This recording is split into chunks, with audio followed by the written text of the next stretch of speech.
आज के इस वीडियो में क्लास 12 के रसायन विज्ञान में आज हम लोग पढ़ेंगे महत्वपूर्ण प्रश्न। और यह महत्वपूर्ण प्रश्न हर साल के पेपर में पूछा जाता है, तो आप सभी लोग इस वीडियो को एक बार पूरा जरूर देखिए। एमीन के विरेचन की 3 विधियों का रासायनिक समीकरण लिखिए। एमीन कैसे बनता है, इनके बनाने की 3 विधियां के बारे में पूछा गया है और रासायनिक समीकरण लिखना है। और एथिल हैलाइड के एमीनों का अपघटन की क्रिया विधि लिखिए। तो यहाँ पर 2 प्रश्न हैं और ये दोनों प्रश्न बहुत ही महत्वपूर्ण प्रश्न हैं। तो यहाँ पर पहले एमीन का विरेचन के बारे में समझेंगे। तो पहला अगर हम विरेचन कराते हैं तो एथिल एल्कोहल के द्वारा जो है इनका पहला जो है विरेचन कराया जाएगा। तो क्या लिखेंगे यहाँ पर, जब एथिल एल्कोहल को अमोनिया से क्रिया कराई जाती है तो एथिल एमीन प्राप्त होता है। तो यहाँ पर पहला जो विरेचन हुआ है मतलब प्राप्त करना है तो एथिल एल्कोहल को लेंगे और एथिल एल्कोहल का सूत्र क्या होता है, C2H5OH होता है। और इसमें किसके साथ क्रिया कराएंगे, तो यह अमोनिया के साथ जब क्रिया करा लेंगे तो यहाँ पर क्या बनेगा, CH3CH2 और NH2 बनेगा। यह बनेगा एथिल एमीन बन जाएगा और इसके साथ कौन बाहर निकल जाएगा, H2O क्या हो जाएगा, बाहर निकल जाएगा। तो यह अभिक्रिया जो है समझ में आ गया होगा कि यहाँ पर विरेचन कराना था, किसके साथ कराना था, तो एथिल एल्कोहल और अमोनिया के साथ जब गर्म किया गया तो यह प्राथमिक एमीन जो है प्राप्त हुआ। प्राथमिक एमीन का सूत्र क्या है, CH3CH2NH2, या लिख सकते हैं C2H5 भी लिख सकते हैं, C2H5NH2 भी लिखा जा सकता है। तो यह पहला जो है विरेचन आप लोग को समझ में आ गया होगा कि एथिल एल्कोहल के द्वारा जो है कराया गया है। अब दूसरा जो है आपका जो क्रिया कराना है, सिम्ट अभिक्रिया इसको बोला जाता है। कौन अभिक्रिया बोला जाता है, यहाँ लिख सकते हैं सिम्ट अभिक्रिया, सिम्ट अभिक्रिया बोल सकते हैं, सिम्ट अभिक्रिया।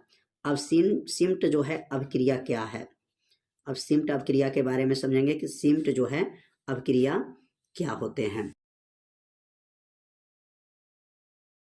तो यहाँ पर जो है सिम्ट अभिक्रिया क्या है, तो सिम्ट अभिक्रिया जो है यहाँ पर क्या लेना है, सबसे पहले जो है एसिटिक अम्ल लेंगे। क्या लेंगे यहाँ पर, एसिटिक अम्ल लिखेंगे। यहाँ पर एसिटिक अम्ल की क्रिया, एसिटिक अम्ल की क्रिया, एसिटिक अम्ल की क्रिया किसके साथ करा दें, तो एसिटिक अम्ल की क्रिया हाइड्रोजोइक अम्ल, किसके साथ, हाइड्रोजोइक जो है हाइड्रोजोइक अम्ल के साथ करा दिया जाए।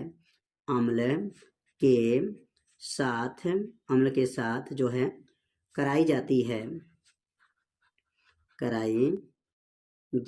है तो क्या बनता है, यहाँ पर कराई जाती है तो एथिल एमीन बनता है। क्या बनेगा यहाँ पर, एथिल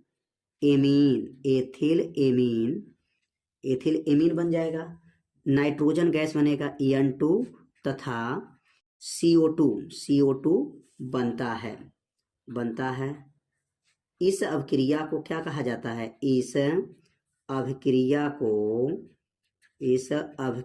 को जो है सिम्ट अभिक्रिया कहा गया है। क्या कहते हैं, सिम्ट अभिक्रिया कहा जाता है, सिम्ट अभिक्रिया कहते हैं।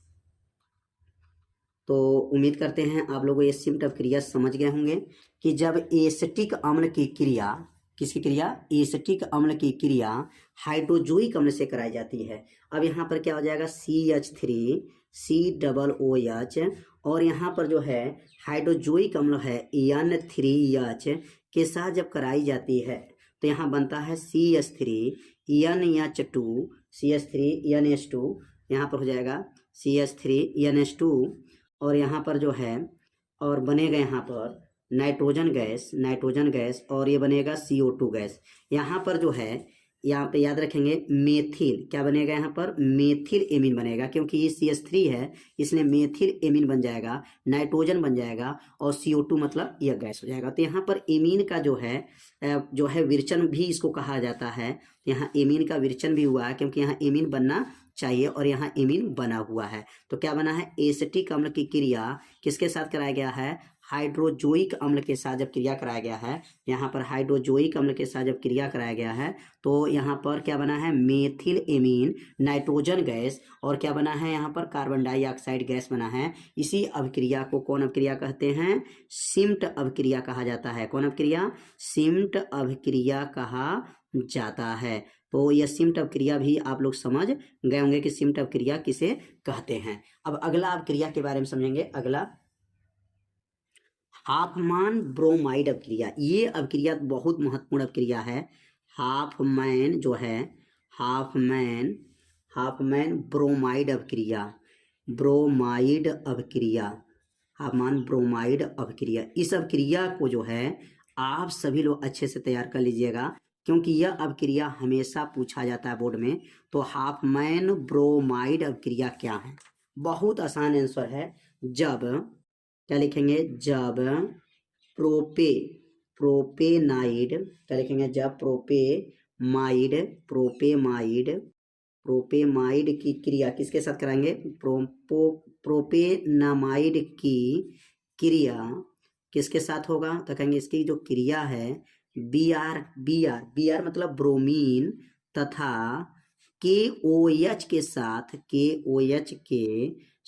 कराई जाती है, के साथ लिखेंगे यहाँ पर कराई जाती है।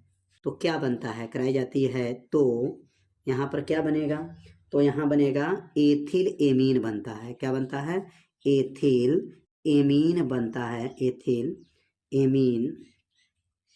एथिल एमीन बनता है। इस अभिक्रिया को एथिल एमीन बनता है।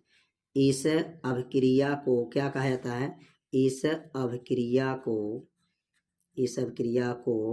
क्या कहेंगे, हाफमैन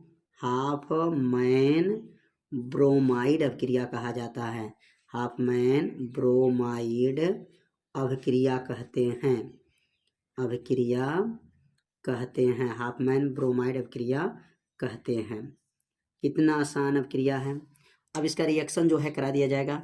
तो यहाँ पर क्या लेना है, सबसे पहले जो है प्रोपेनमाइड को लेंगे, और प्रोपेनमाइड का सूत्र क्या होता है, यहाँ सूत्र होता है C2H5CO इसका नाम है प्रोपेनमाइड, और यह Br2 ब्रोमीन, और यहाँ पे लेंगे KOH पोटेशियम हाइड्रोक्साइड के साथ जब गर्म करेंगे तो यह बनेगा C2H5NH2 प्राथमिक एमीन बन गया, प्लस यहाँ लिख दे रहे हैं प्लस KBr बनेगा, प्लस K2CO3 बनेगा, प्लस 2H2O बनेगा,